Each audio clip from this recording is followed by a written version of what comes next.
అన్నటువంటి point RSS తీసుకురాలేదు అసలు.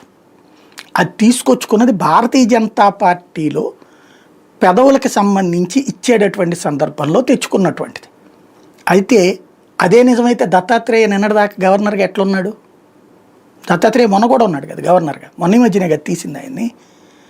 75 ఏళ్ళు దాటిన వాళ్ళు అనేక మంది ఉన్నారు గవర్నర్లకు పదవుల్లో, కేంద్ర మంత్రుల పదవుల్లో కూడా ఉన్నారు.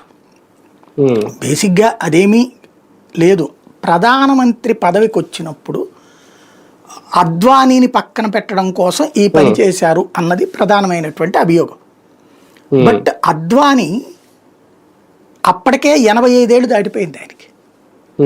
నరేంద్ర మోడీ టేకప్ చేసే టైంకి 85 ఏళ్ళు దాటిపోయింది ఆయనకి. ఆయనకి ఒక ఛాన్స్ ఇచ్చారు. ఆయన డిప్యూటీ ప్రైమ్ మినిస్టర్గా 2 టర్మ్స్ చేశారు.